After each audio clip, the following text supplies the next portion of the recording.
Ladies and gentlemen, welcome to Cordkillers Reckoning. The world of entertainment and Brian's camera have turned upside down, and we're just trying to find out how to watch what we want, where we want, whenever we want. I'm Tom Merritt. Brian, where are you? Oh my God. That's what my camera wanted to know. Boy, we almost had like a killer intro segment where all of a sudden the camera swooped around on its robotic gimbal. Oh yeah, like a jib. Yes. Shot. That was amazing. Yeah. Instead, it just kind of floundered around like a confused old man. Those of you watching on audio, that's impossible. Go check out the YouTube video because it was a fun little bit. How you been, Brian? Dude, just great, just great. We got some warm weather coming in. It's real blustery. You know, that 1 or 2 days a year where we have like 30-mile-an-hour winds all day. We had that yesterday too. We had like a high wind warning here. Oh, as a matter of fact, I'm remembering now that they put out a statewide alert that we should be on the lookout for mega wildfires because, you know, we're kind of a top-tier contender these days. Well, yeah, no joking. South Carolina having huge wildfires, not a place that is typically under that. And there's been wildfires all throughout Oklahoma, southern Missouri, that I've been noticing on the Watch Duty app. And it doesn't even cover the eastern part of the United States. So that's fun. We are not here to talk about fires, however. We are here to make a supply run. Supply run, supply run, supply run.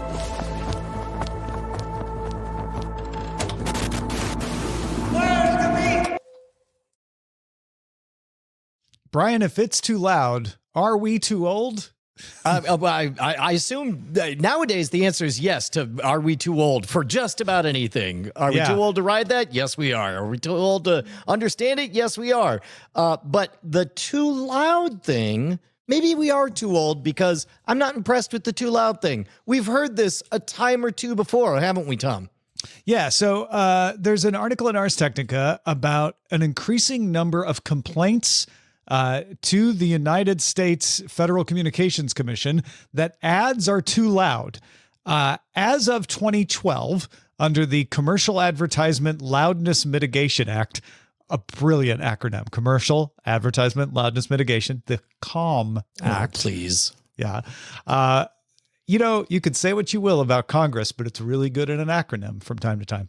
Broadcast cable and satellite TV providers are required to ensure the commercials, quote, have the same average volume as the programs they accompany. Now, after that act came out, it worked. The FCC saw a drop in complaints about loud ads, 750 total complaints in 2022, but then they started to go up again in 2023 to 825. And in 2024, the FCC says it got 1,700 complaints about ads being too loud. Some advertisers may have figured out how to skirt the law by making the commercial really loud at the start to get your attention and then quieting down so the average volume is compliant with the law, but it would still make people complain. However, a lot of people, and this Ars Technica article is supposing this, think it might have to do with the fact that people are using streaming services more, and streaming services do not have to comply with the CALM Act. And when someone calls the FCC and says, my ads on TV are too loud, they probably aren't delineating between broadcast, cable, satellite, or streaming. They're just saying, I'm watching TV and the ads are too loud. Yeah, there's a number of different vectors happening. First of which is the disparity between what is psychologically considered loud and what is measurably considered loud. One of the canonical examples is, I remember in Wired magazine, this must have been 1994, when MP3s were first on the scene being talked about. One of the guys who was promoting MP3s figured out that an awful lot of the data that's in there is outside of the audible range, and he talked about the psychological impact of artifacts of blasting out or compression. And the example that he gave was he installed a fantastic studio system in, I want to say it was a concert venue or something, and the monitors were fantastic, and they measured at very high decibels, but everybody said it wasn't loud. And so he went to Radio Shack, bought a $5 component that just actually, it was an artificial limiter so that you would get those blasted out speakers artifacts. And then all of a sudden, despite being measurably quieter now, everybody lauded the fact that it sound, oh man, it's so much louder. That's so fantastic. So obviously we're not measuring actual decibels except for when we are. And weirdly, I noticed that because I have been so hyper-focused over the last few months on making individual looping YouTube shorts, I'm taking source material where I see the waveform before it goes and gets uploaded to YouTube. So I know that this segment that is bisected in the middle as the video will re-loop, I know that it's all the same consistent sound volume, but purely through YouTube's sculpting, and again, this is ABC tested. I'm sure no one person made this call, but instead, this is just how people seem to like it. Even though the volume is the same as I upload it, it gets sculpted so that the first couple of seconds, the first 1.5 seconds are boosted. And that's not me doing it. That's YouTube doing it so that you get that channel flipping. You want it to feel like there's a punch at the beginning. Yeah. Exactly. Yeah. And all of these psychological cues, they're ultimately what people want.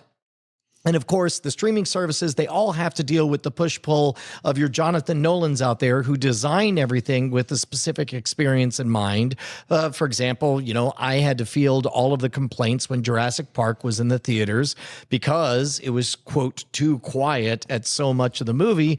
But that is because Spielberg intentionally made everything too quiet so that the dinosaurs would be very loud. Just to be clear, Brian was operating the projector at the theater back then. When you said you had to deal with the complaints, it wasn't because you were Steven Spielberg back then. No. Yeah, well, I was in the middle of working on Schindler's List, and I was very distracted. It was not what I wanted to be doing. Right. No, these are all great points because I'm sure a lot of it has to do with that dynamic range and the psychological aspects and the boosting. I'm sure the commercial people are like, well, average volume, but they probably did it at the beginning. Is my thing. Like a lot of this probably happened immediately after the comm. The ad people didn't wait around for 3 years before they finally figured out, maybe we could boost it at the beginning and then lower it later and we'll still be in compliance. They did that right away. And that's why we still had complaints even after the Comm went in. I really do think most of this has to do with streaming because in streaming, it's not that the advertisers are sculpting their audio to be louder because it's streaming. That would imply way more attention and ad targeting than ads on streaming seem to get. If you've seen the same soap commercial run 5 times in a row on Tubi, actually that hasn't happened to me in a while. I think they've gotten better, but it used to happen. You know that they're just putting the ads up. I'm sure there's some processing and some stuff that makes sure they don't go too far out of the range, but I'm not sure they're designed to comply with the Comm, which would, allow you to have some stuff that's a little farther outside of the range, combined with that psychological aspect as well. Well, and let's steelman the possibility that let's say everybody is compliant with the Comm Act and let's say all ads are at 80%. And let's say even on streaming where they don't need to be, they're just made that way. And all right. Even then, where the ads get placed by the natural ebb and flow, where do you want to put ads? Usually at an act break, usually during a quiet moment. This is what YouTube algorithmically does, is it detects those quiet moments when things aren't happening. And will you be able to match the energy of the ad to the energy of the piece of art that it's being algorithmically injected into? Odds are no, although again, with all the ABC testing, the algorithms are getting better and better at probably fixing that. But the point is, by their very nature, will be a mismatch. And how will and let's say, you know what? Let's go a step farther. What if the ads are even quieter, but you're watching your ASMR content? And maybe it's turned up to 80 decibels or whatever, 80%. And then all of a sudden, this other content comes on and it's nothing but a salesman screaming at 60%, even though by the numbers, it is not louder. It feels louder. And that's the part, this is where my crazy libertarian streak comes in, and I start to get frustrated with any kind of regulation or laws trying to dictate, stop making your art be ugly or whatever. But in 2022, there were fewer complaints. We saw a drop in complaints. So this worked. This caused fewer people to complain. And I doubt advertisers just gave up and were like, well, we'll make quieter ads. And then we're like, you know what? That's not working. Let's make loud ads again. I really think that everything we're saying, almost everything we're saying, doesn't account for the fact that there was a drop in complaints. Like people were watching quiet things back then and loud ads would come in. That's why we got 750 complaints, but it was keeping the most egregious things from happening. One thing that occurred to me, though, when you were just talking about the algorithm putting in ads, how many times have you been watching something maybe on Pluto or Zumo where the ad marker was misplaced, right? Like it wasn't where the break should have been. It just kind of showed up in the middle of a scene. How many times has that happened to you? Oh, I mean, I don't know. I never see ads anymore. I buy premium like a civilized person. No, but you never watch free ad supported stuff. Where Correct. You can't, yeah. Okay. It happens a lot. And trust me. And I wonder if that makes it seem loud because you're being startled. Right? You weren't expecting an ad to come. When it's like, and we fade to black and now the ad comes, you don't expect an ad to come and interrupt the middle of a scene, which could make it seem louder. Yeah. Well, especially at what oftentimes will be a tense moment where, kind of nothing just by accident, right? Nothing, or maybe by design, because I'm talking about accidents where the ad marker is just coming in at a random point, right? And that's what started. But that's what I'm saying is like, let's say naturally all the algorithm knows to do is to pick a part where there is 6 full seconds of silence, stick it in the middle of that. Where might there tend to be 6 full seconds of silence? At a very tense moment, or where a lot of these though aren't algorithmically picked. Okay, well, then that's when they're fine, algorithmically picked, you're right. But like on some of these free ad supported service streamings, they just come in at 10 minutes.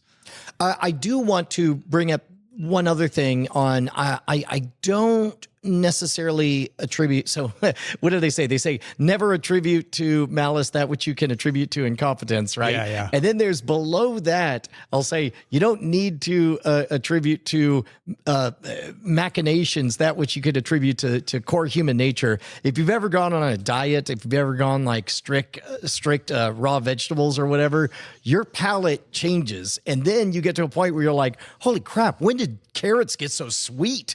What happened? Right? Yeah. So I would imagine that, yes, we turned down the volume, but then our tastes got more refined. And then it's like, oh, I'm back to hating ads. Yeah. And I'm like, well, what do you hate that about them? They're so loud. And so there's a regression to the mean. Especially in a world where it was easier, it has become easier to avoid ads, right? Like you say, I don't see ads anymore because I can avoid them. A lot of people have been able to avoid ads until suddenly Amazon put them in Prime Video and you have to pay extra to get rid of them. And you're like, well, I guess I'll just deal with the ads. But your tastes have changed, to your point, where you're like, you're not used to ads. So suddenly when an ad comes up, it just sounds loud because you're not used to hearing ads at all. I think that could be part of it too. Well, and this is why, and some of this is the magician background coming out. Like if somebody were to say, I remember how loud ads were, and they're just as loud as they ever were. I would say 100% subjectively, that is the case, because subjectively, on a scale of 1 to 10 of annoyance, they were at a 10. And now, out of all the content that you watch, where are they subjectively? At a 10, because you don't have that fresh memory of just how loud, just like we don't have fresh memories of what it was like when lead was in the air everywhere, or subjectively what it was like to go into a bar filled with smoke all the time. Did you just listen to We Have Concerns? Because they had a whole thing did they about talk lead about that this week? Yeah. No, that's hilarious. Yeah. It's why Generation X is the way it is, because we had the highest amount of lead in the air when we were in our formative years. Disaffected, angry, and punchy. I don't understand why. Yeah. They're just full of lead. Let's make America quiet again. I miss the 50s when everyone whispered their ads. with the calm, reassuring appeal of a doctor's bedside manner, they would encourage you to inhale Camel 4 cigarettes. out of 5 doctors smoke Camels quietly in the corner. Yes, exactly. Well, let us know what you think. I like this idea, and I love the thing about the shorts, where you kind of discovered that YouTube was like, we'll just boost the beginning of everybody's short a little bit. And again, like YouTube is aggressively pro viewer. Like they will, even to the tune of doing things that on paper viewers say they don't want. It's like, you can say that all you want, but we watch you watching, and you clearly love this. Yep. We were having a discussion post DTNS today about thumbnails, and you could just tell one of my producers who was like, I know that works, but I hate it, and it's like, yep. I still take it at a point of pride that I haven't put a red arrow in any of my thumbnails, but that's to my own detriment. It's only me who's suffering. A point of pride. Nobody cares but me. Yeah. Thankfully, we only care about one thing, and that's the people who support this show at patreon.com/Cordkillers. We don't care about our families, whether we live or die. All we care about is patreon.com/Cordkillers. Now, you'll notice he didn't say their money. He said the people, and we do care an awful lot about the people. In fact, you know what? Let's do this.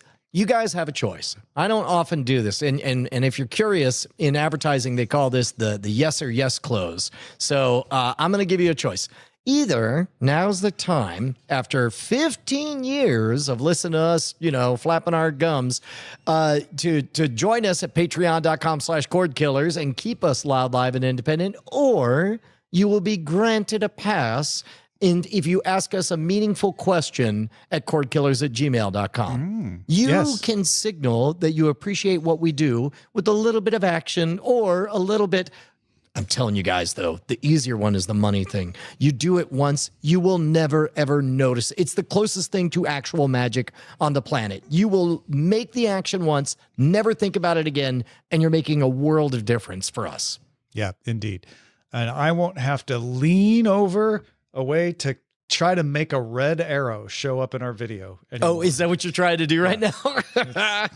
Oh, I see. I see what you're doing. Patreon.com/Cordkillers. Let's move on to the search party. I got a blue arrow. Ooh, nice.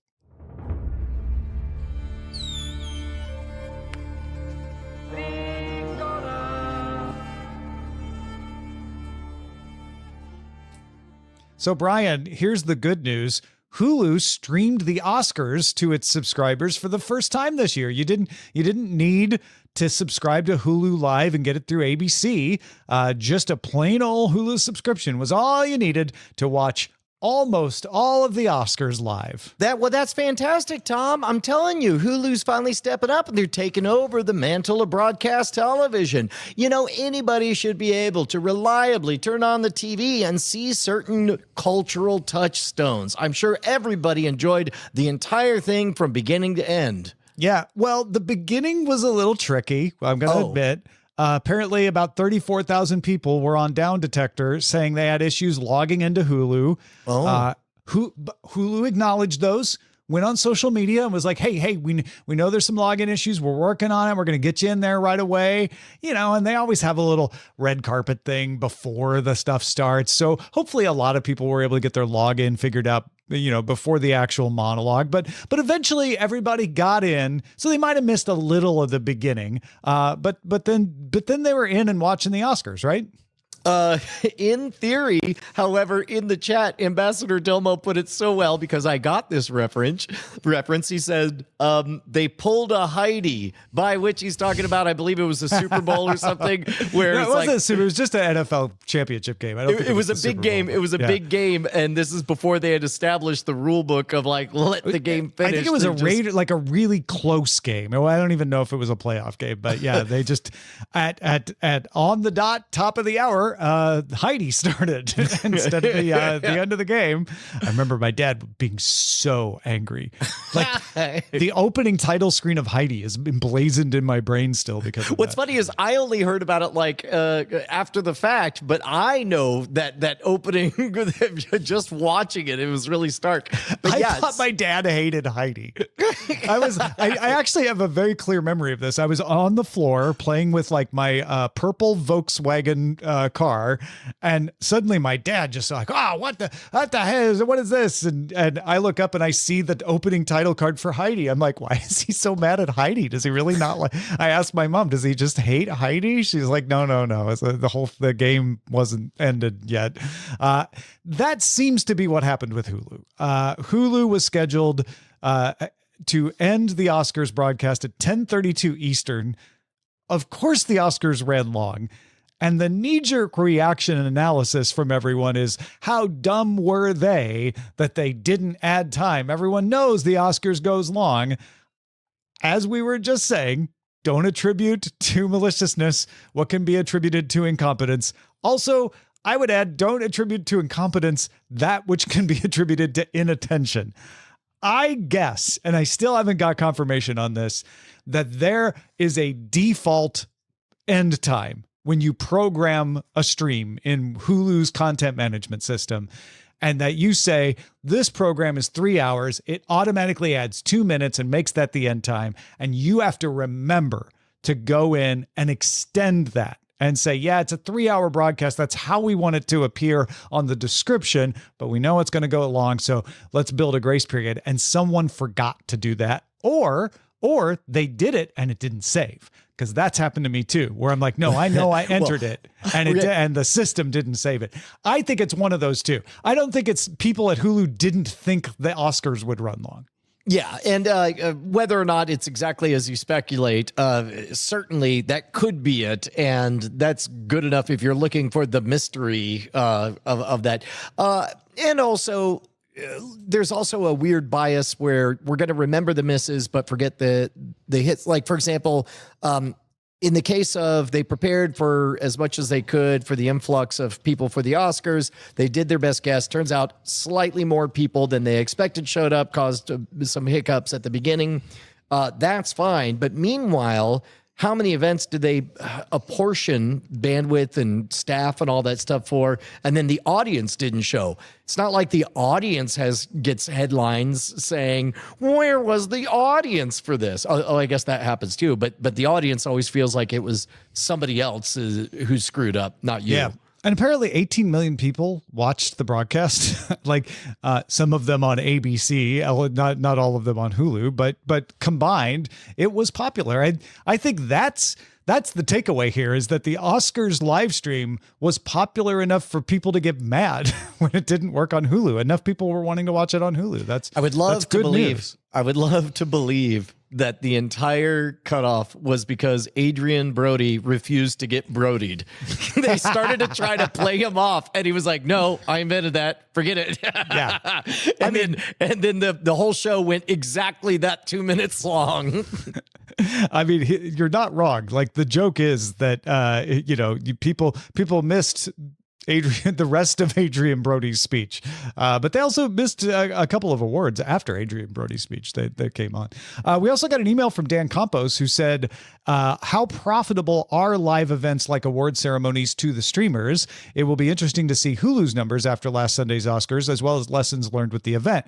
For Mexico and Latin America, this is the third year in a row where the Oscars can be watched on Max. The rights for that event are held by TNT, and it was a natural move to have the event on their digital platform, offering the live feed in English as well as a dubbed version in Spanish, which is broadcast on TNT. Max also became the favorite platform for this kind of event. They streamed the Golden Globes, the Emmys, the Critics' Choice Awards, and even the BAFTAs, having the events available on their platform during and after the event took place. Looks like sports are not the only live events that can be of interest for the audience, though a sports season could attract a bigger audience than the movie award season. If there could be a single platform to have a similar offering in the U.S., which would it be? I'm interested in what you think. Keep up the great work. Abrazos, Dan Campos. Man, I don't know about a single platform because our monoculture in America was kind of the result of, number one, the type of infrastructure that we had. Number two, kind of by government fiat, that these are the blessed three channels that everyone shall see. Yeah, I have a hard time wrapping my head around that too, but I think it's interesting to consider a world in the future where there is a live stream brand, right? Where somebody's brand, which is what is happening in Mexico, according to Dan, where Max is the brand. Like, you want to watch award shows? It's Max. Like, here they're broken up and all the different major companies have an award show. So Netflix just got SAG awards, but other awards are held by Warner Brothers Discovery, and the Oscars by ABC, which is part of Disney. So it would take a lot for all those deals to change. But I could imagine that being a differentiator for some streamer. And it makes me wonder, like, will the streamers have to differentiate themselves and all of a certain type of programming migrate to a different streamer, so it becomes the streamer that is for people who like sports, the streamer for people who like entertainment and award shows, the streamer for people who like news programming and live news? Like, that's an interesting way of looking at this. Yeah, I don't know. I wonder how much easier. I wonder where we're at with just broadband infrastructure in general, as everything gets cheaper and cheaper and cheaper, as everything becomes more and more interconnected, whether or not kind of it might be affordable for out of nowhere a competitor to Twitch, YouTube, I guess really those are the two. I mean, you're talking about Google and Amazon there. They're big players already with streaming services of their own, right? Yeah, but I guess, you know what? That actually could put Google back on the map in terms of relevance if they made a core promise, if they launched a new brand that was, hey, this is the one spot for the closest to a monoculture you're going to get.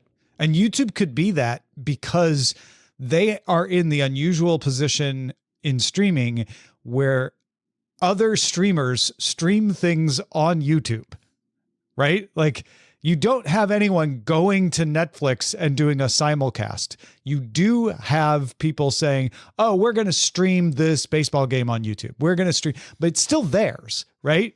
Because YouTube lets them monetize it. No, when you're on Netflix, you're Netflix's property. Otherwise, you don't get to be on there. When you're on Disney Plus, same way. But Disney and Netflix, like, Netflix has streamed its own events on YouTube in the past. That's intriguing that it could become that. Twitch could become that too. It's just that I think people see Google as a little more neutral in the entertainment space, whereas Amazon, owning Prime Video and MGM, is seen as a competitor. Yeah. They probably wouldn't want to lend the Google brand name to it, but it does smell to me like there's an opportunity there. Albeit, but again, all of the big players, their answer will be, well, let's just grow Hulu big enough that everyone we win by default. I was starting to think that the way this could happen is trades, right? Somebody's like, well, we'll let you carry the news content we create if you let us carry your award shows. And, they swap things around to consolidate types of content somewhere. I'm not saying that will happen, but it's an intriguing idea. Yeah. A few other things to watch in the future to talk about. Netflix released a trailer for the Russo Brothers film, The Electric State. This is adapted from a graphic novel by Swedish artist and designer Simon Stålenhag. It stars Millie Bobby Brown and Chris Pratt, premiering on Netflix on March 14th. That is Pi Day. Yeah. So a thought that popped into my head, first of all, within about 5 seconds, I knew that I loved the visual aesthetic that they were going for. It's got kind of reminded me a little bit of, do you remember the old 1980-ish comedy Heart Bleeps or Heart Beeps, I think it was called, about like factory robots that run away and escape, and they got, your Chuck E. Cheese kind of robots. That rings a bell. Yeah. Basically, I'm like, so it's a world. So I guess droids are a thing in this world, whatever. But my point being, I like the cartoonish nature of it, but very quickly, I'm like, are they just going to tell us the entire movie? And then that tickled the part of my brain that's like, well, I fully understand the trade-offs that are involved in the hype machine for a box office release. Like you want people to get pumped so they get up out of their seat and go over there, but then and spend, $15 for a matinee or whatever. When it comes to Netflix, though, incentives are different because like they might not actually want you to watch the movie, but instead just feel generally good about your Netflix subscribership. Sure. Because it costs some resources to have people do it. Now, of course, it's good. You want people to reinforce their happiness with Netflix, but all things being equal, if you could get 80% happiness without anybody bothering to use the resources, kind of like a gym membership, I like this seemed like an awfully long trailer that gave away entirely too much. And I actually found my interest in watching it wane, but I did find myself generally feeling good about my Netflix subscription. That's interesting. That they were creating this. Follow me here.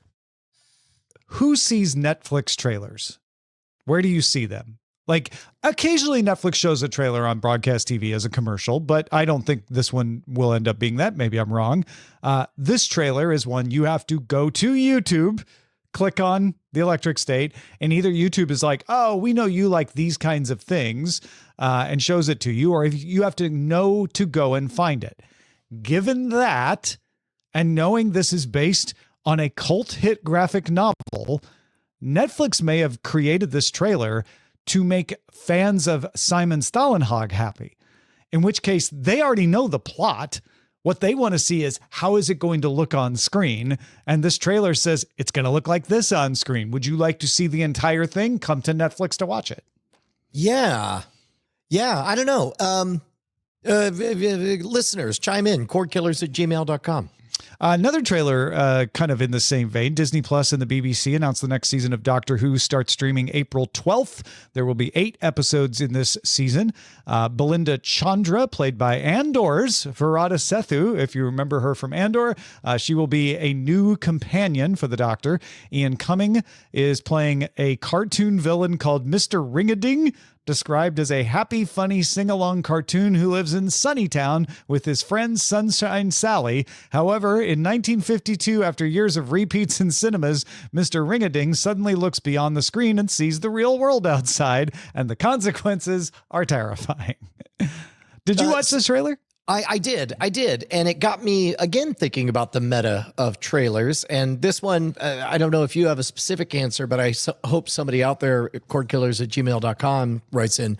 But how do you feel? What does it mean to you? What does it hint at when the opening of a trailer is the stepping out of the trailer to tell you you're about to watch oh, that was interesting. The San Diego Comic-Con experience. I don't know why this is like that. The one that was embedded on The Verge has a little introduction from Ncuti Gatwa and what's the person from Andor? Verada Sethu, saying like, hey, you're about to see the trailer. Like, why do you suppose that's there, and what does it make you feel as a viewer? Like, for some reason, and this is probably unfounded, but in my gut level, it made me think of when I knew an audience was too small at a university gig. I knew I could goose the performance by introducing myself to everybody before the show and build that rapport so that the show wouldn't be awkward at the beginning. But I don't know if those rules apply to this kind of thing. This feels to me like and I didn't see this, so I don't know if this is true, but that there was a big buildup of the new trailer for the new season is coming. All right, Whovians, get ready. It live premieres at this time. And they were hoping a bunch of people would show up and see that YouTube countdown, like 5, 4, 3, 2. Wow, okay, here comes the new trailer. And then here's Ncuti to be like, hey, everybody, we're real excited about this next show. Without any further ado, the trailer you've been waiting for. Like that's kind of how it struck me. Okay. So like net positive or net negative or net waste? If I missed the buildup because I have been busy, then net positive. if the buildup didn't work and no one showed up, net negative. That's kind of how I'm thinking about it here. ESPN is launching a new daily Sports Center show called SC Plus on March 3rd. So it's already out by this point, exclusively on Disney Plus. This is not on ESPN. It will be streamed live weekday mornings at 9 a.m. Eastern time, and then you'll be able to watch it on demand after that for 24 hours before the next version comes along. It is based a little bit on top 10 plays, so it's kind of a shorter, more modern, like, let's get to the quick fun bits. But again, interesting that they are putting ESPN content exclusively on Disney Plus. Yeah. And that's all. This is, that usually means Brian's like, I don't know, sounds important to me. Well, you want to know what we're talking about, the meta. When that happens, that's a decision gate of like, I know that the listeners don't want to hear Brian doesn't really do sports, but I don't have a hot enough take to get into the whole Game of Thronesiness about an emerging space. So instead, I think the reason I flagged this was because it is taking one of their most valuable brands and putting it exclusively on another brand, right? They're about to launch an ESPN only service. I assume this will be available on that. But ahead of that, they're saying, hey, ESPN fans, here's a place where you can get ESPN content only. And I don't know if it's a come over to Disney Plus enticement or more of a, hey, ESPN fans who already subscribe to Disney Plus, let's give you a perk. Well, you know what this feels like to me, and I can't speak to whether or not this is a good idea or a bad idea, but like, let's say you're Chili's and you know you can't bring a Chili's-like restaurant experience inside of an airport. So you create a Chili's-like thing called Chili's To Go or whatever, right. TOO or whatever. And it's Chili-esque. And in general, if nobody's ever been to a Chili's, at least they kind of know what it's like, et cetera, et cetera. That's what this feels like within the airport of Disney Plus. I think you sold yourself short. ESPN's SC Plus is the Chili's to go of ESPN. That's brilliant. I think that's spot on. Okay, yeah. Good. All right. Well, you know what? Turns out I did have a kit take. I just had to cook on it for a little bit. I'm glad I pushed that one a little.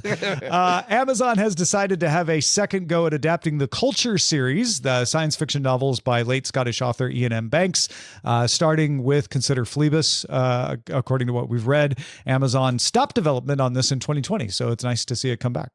Yeah, so it nothing aired, right? I remember hearing they were chatter. in development. Yeah, I don't even know if they shot anything, honestly. Well, and I've only read Player of Games, and I went into it not knowing that it was part of a whole galaxy of books in that world. Should I, in anticipation of this going somewhere, dive into other culture books or Consider Phlebas is the first of the books. It is controversial because we read Consider Phlebas for Sword and Laser Book Club, and it was controversial whether we should have picked that one because we generally only pick one book from an author, and people were like, no, I mean, it's fine, and it's the first, but a better one would have been Player of Games. Why didn't you pick that one? If you've already read Player of Games and you want to prep yourself for this, Consider Phlebas is good. I enjoyed it, but a lot of people say it's not the best introduction to E.M. Banks, but you've already been introduced, so I think it's fine. Yeah, all right. No one believed that Squid Game season 2 was very good if you read the internet, but apparently lots of people watched it. Squid Game season 2 led Netflix series in the second half of 2024 in its first 6 days of viewing. Remember, it premiered on the 24th or 25th. I don't remember, but it only had 6 days of viewing before the end of the second half of 2024. But it led all Netflix series in viewing for the entire July to December period. Netflix said the entire second half of 2024 viewing was up 5% year over year, though viewing appears to have been more spread out across more titles than in the past. Very interesting. Side Quest, formerly called Mere Mortals, will premiere on March 26th on Apple TV Plus. This is an interesting take that you can only do on streaming. You really couldn't do this on linear TV. It's a spin-off or an expansion pack, maybe, for Mythic Quest.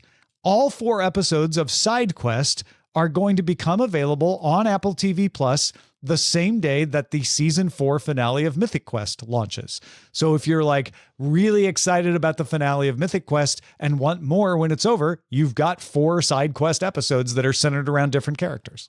Yeah, I can't think of too many. Actually, I'm sure the listeners can think of several other examples that are kind of close to this in the television realm, but certainly it does feel like DLC, essentially, like a little bit of, it'll be the same engine in the same world, but a different narrative iteration. It reminds me of webisodes. They did those for Lost, remember? That's actually, I couldn't think of the specific examples of webisodes spin up, but man, there was a hot minute that webisodes were, I guess Breaking Bad did a lot of that. That's right. Yeah. Breaking Bad did a bunch of them too. Finally, Hulu is making a sequel to The Handmaid's Tale called The Testaments. It takes place in Gilead 15 years after the events of The Handmaid's Tale itself and follows the stories of Aunt Lydia, Agnes, and Daisy. So is this a translation of an already written material, or this is new material, or am I doing the thing where I'm treating Tom like an internet search that he maybe is not? You are a little bit treating me like an internet search, but as I don't think Margaret Atwood ever wrote a sequel to The Handmaid's Tale. I could be wrong, and I will take that correction. I guess that's the way I should have phrased it. I was unfamiliar with anything written on this. I'm pretty sure this is just the writers, possibly in consultation with Margaret Atwood, saying like, well, what if we did more in this universe? What would it look like? And creating it. All right, let's get to the buried treasure. Oh, most people want to know why they suddenly got rich. Buried treasure.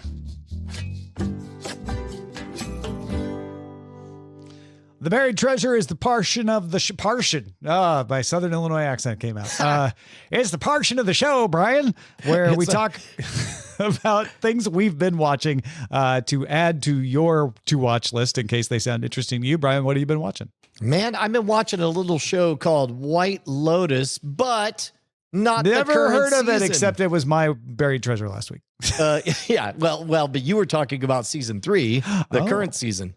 I started season 3, got about halfway through episode 1, but then realized, you know what?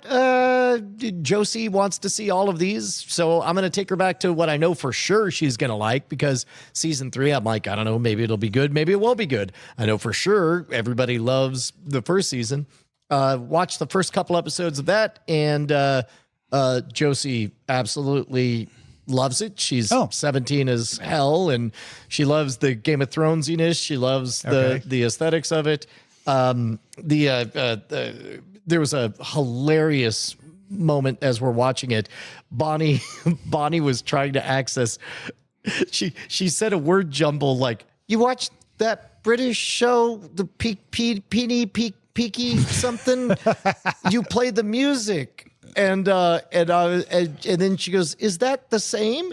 And I squinted and I said, "Sweetie, are you trying to say Peaky Blinders, which is a British show, but you're thinking of Utopia and the fact that I play the Utopia soundtrack on campus to test out the rock speakers because of the excellent stereo separation?" And she goes, "Snap, snap, snap. Yes." And she goes, "Is that the same music?" And I was like, "No, I think the music is very different." And then sure enough, I look up the music. Same dude who did the Utopia soundtrack. But at any rate, also, it turns out that I loved season 2 of White Lotus.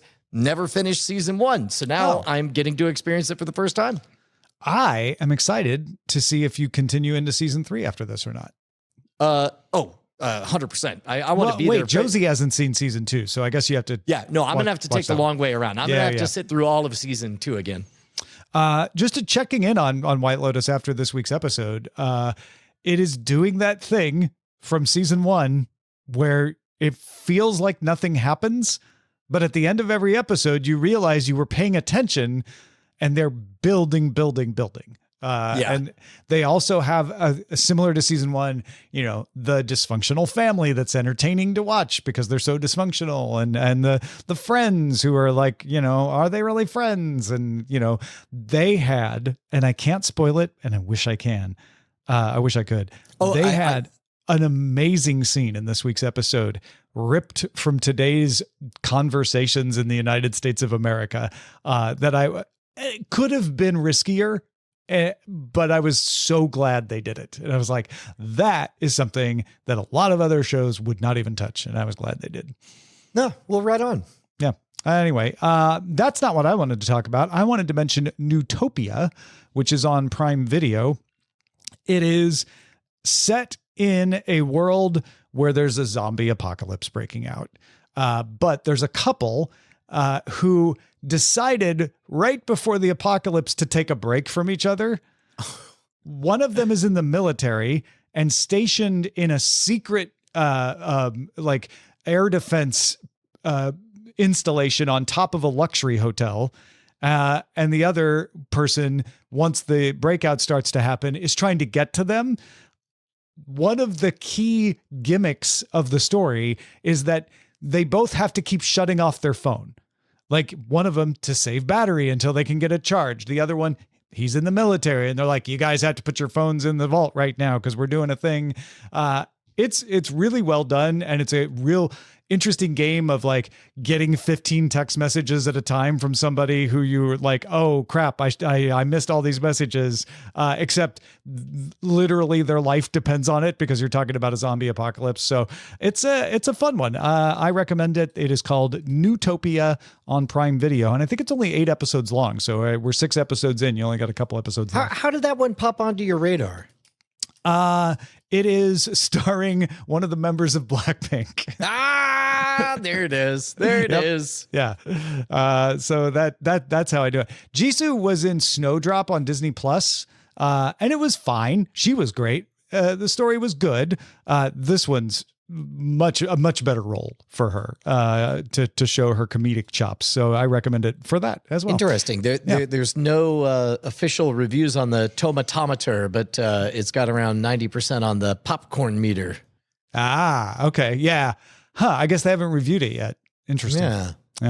Well, that's what you get for relying on Rotten Tomatoes. If you got something we should be on the lookout for, email us cordkillers@gmail.com.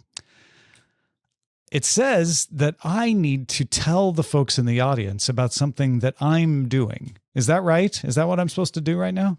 You know what? I actually don't pay a lot of attention to that. But you know what I do think, Tom? I think that straight up, if people wanted to sign up for either our email lists, they're going to get a lot of value out of it. I agree. I am always captivated by your subject lines. Like I see Brian Brushwood and then I see a subject line. And it takes me a minute, not even a minute. It takes me a little bit to go, oh, this isn't just Brian emailing me. Because it's your subject lines are so personal and so natural. And I'm like, oh, yeah, it's Brian saying a thing. And I'm not going to lie. A lot of times I open it up and read it, even though I know like, oh, this is Brian's newsletter because it's fun and it's well written and folks should sign up for it. Well, I'm really glad to hear that. They could go to gimme.scamstuff.com, or if they want to sign up for, I'm going to tell you flat out, listen, people, you have a terrible problem in your life. You don't have us in your inbox. You need to go to freetomnewsletter.com, sign up. You need to go to gimme.scamstuff.com and sign up. Guess what? We're friends. And if you don't like what you read, guess what? We'll never know that you clicked the unsubscribe button. Nope. Yep. We don't pay attention to that. If you click unsubscribe, though, you would miss my tips for avoiding jet lag. That's what I had in this week's newsletter. Oh, you know what? I would ask you for one of those tips, but that would be an insult to your excellent email. One of them involves taking a pill, but which pill and at what time? Because that's important. Check it out. Blue pill. Free Tom You stay newsletter. asleep. You Pink pill. Stay in the. freetomnewsletter.com. Wait, Benadryl? You take that one in the morning. No, I mean, that'll put you to sleep. Yeah. Got something we should be on the lookout for? Email us cordkillers@gmail.com. Let's scan the horizon. Send a scanning to abort. Scanning the horizon! Ahead of its merger with Hulu, what did I type in here? There was like I couldn't tell if GPU it was GUI. Yeah. Ahead of its merger with Hulu plus Live TV, not Hulu proper, Hulu+Live TV, Fubo increased its subscriber count by about 4% in Q4 and its quarterly revenue by 8%. Still losing money, which is not unexpected for a business this young in this space. But it ended Q4 with 1.676 million paid subscribers and a deal to get bought by Disney. So looking up for Fubo. Good job. Yeah. DirecTV just announced the availability of genre packs, channel groupings tied to specific interests. Remember, we talked about the My Sports pack. That's $70 a month. You can now get a My Entertainment pack, which has, like Bravo and movie channels, as well as Disney Plus and Hulu. In the DirecTV genre pack. That one is $35 a month. That's kind of a screaming deal for Disney Plus Hulu. My News gives you news channels for $40 a month, and Mi Español obviously gives you Spanish language programming for $35 a month. Very interesting. Yeah, it's interesting that they are really doing the bundle thing. DirecTV is like, we are taking the ability to do bundles seriously, and we're going to try these out and see if people are like, no, I just want news. You've been asking for this for decades, folks. Will you buy it? It's such a delicate dance to take action like that, because what you desperately want is to know what people will do. And so the question is, like, how much money and resources do you spend to loudly announce it? On the one hand, you get this, like, I don't know how many set-top boxes Google has introduced. Like, I can't keep up with Google's constant, like, it's eroded their reputation in my mind every time they announce something. I'm just like, I don't, let me know if it turns into something. I ain't believing in it. And so, I don't know. I don't envy that. One quick thing on the emails. There's a bunch of silly little projects I want to try. And so, like, I don't know if you saw the sales email today, Tom, but it was a very low stakes. I saw something funny that I thought would make a good sticker. And I thought, oh, well, if I'm going to make a sticker of was this. this the post that you had from years ago or something? I found the old post and I was like, you know what? I should make a bunch of stickers. If other people want them, then they'll get some too. But I tried to make it like, even if you have no interest in giving me $5 for a sticker pack, I hopefully the fact of me announcing that I'm doing this was inherently joyful to you, because you're looking at, the post and you're picturing this mischievous idea that somehow, you could trade off vandalism for cleanliness in a bathroom or whatever. But it's like, you don't really get to make that play when you're a mega brand like DirecTV. And instead, you just have to kind of soft mumble the reshuffling and just see who reacts to it.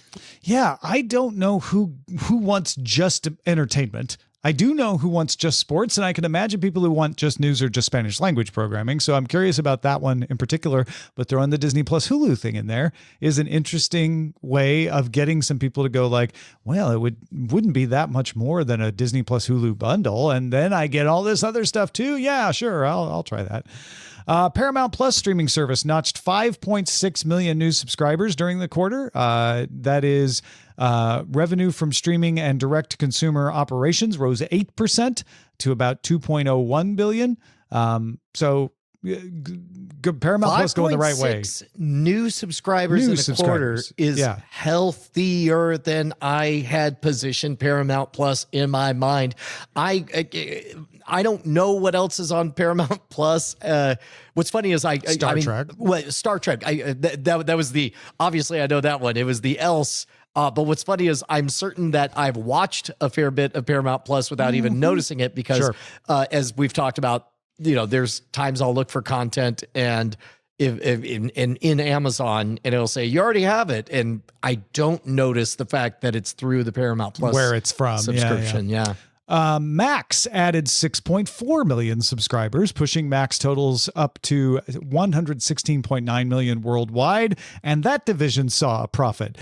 People who subscribe to Max at the ad-supported tier will no longer be able to access CNN or Bleacher Report sports through the service starting on March 30th. You have to pay for the ad-free tier if you want to get CNN or Bleacher Report sports, which is all the sports on Max. So again, in both of these cases, Paramount and Max, they are making a profit for a company that is having a hard time making profit in its other sectors. Yeah. So that's why you're seeing everybody ditching They, splitting off cable channels, marketing out cable channels, talking about mergers and spinouts. Streaming is now the business that makes the money. For years, it was like, I don't know, they're not making any money on the streaming stuff. Well, now they are. Finally, the information says that YouTube is planning to start featuring paid streaming service content in your homepage. YouTube, not YouTube TV, YouTube. So if you were to add Paramount Plus through YouTube, which you can do, or Crunchyroll or something like that, shows from those subscriptions would show up on your homepage in the TV app, not in the mobile app. In the TV app. YouTube has had a problem getting people to know that it's got these add-ons available, and this would be a way to do that, I guess. Yeah, well, and this is also a move that indicates that YouTube is ready to. I mean, we big story a couple of weeks ago was, of course, that YouTube, for the first time ever, was more dominant in TVs than on mobile. More of its traffic was from there. We talked about how YouTube has fully transitioned into a platform of fidelity over a platform of convenience. And that would make sense if they're settled in their living room.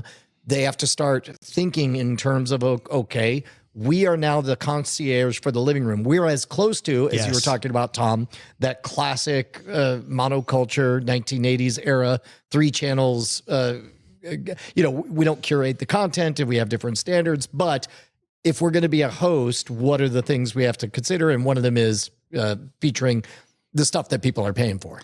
I mean, I was kind of surprised when I tried out YouTube TV in January for a month that none of it made its way over to my YouTube app, except for NBA. NBA was in my YouTube TV package, and so the NBA add-on on YouTube worked. I'm like, where's everything else? I've got all this other content over on YouTube TV. Why isn't none of it in my YouTube? It's the same account. So this is a baby step towards that. Also kind of indicates to me that they know YouTube TV is a dying business, that nobody wants linear cable. They just want to add on stuff. Or at least that's what they think. So I think that indicates that as well. Let's move on to the chatter. You've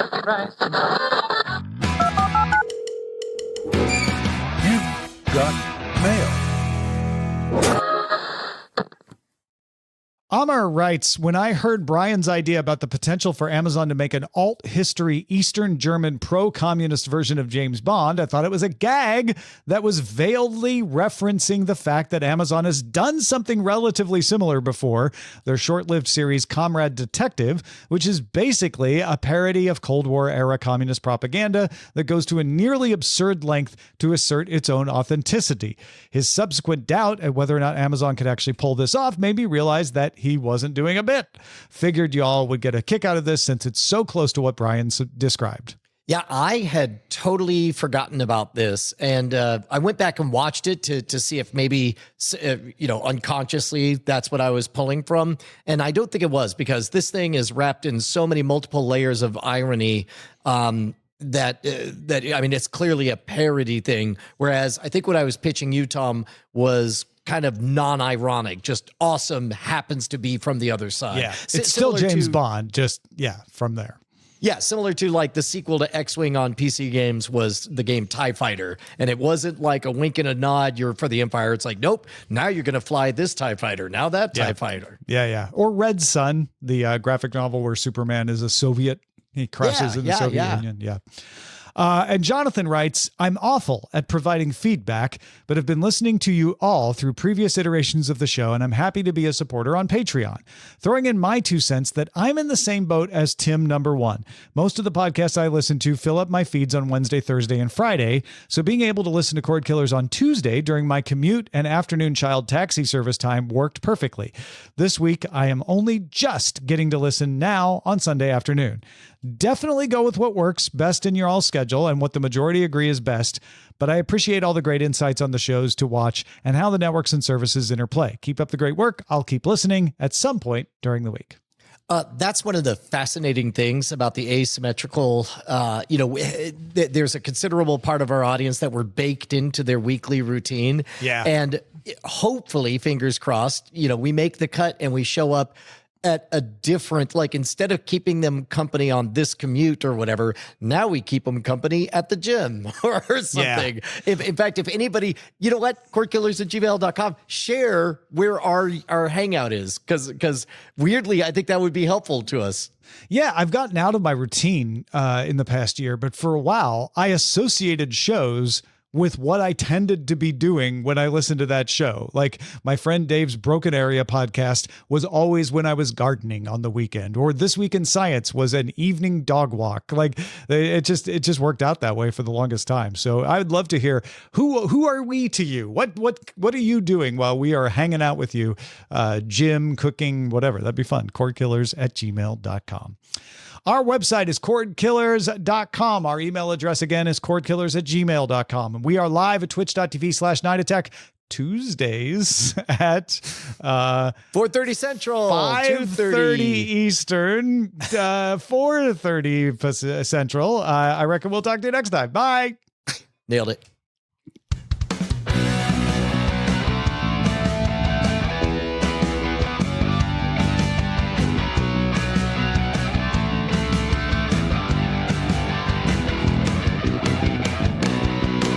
Diamond Club hopes you have enjoyed this program.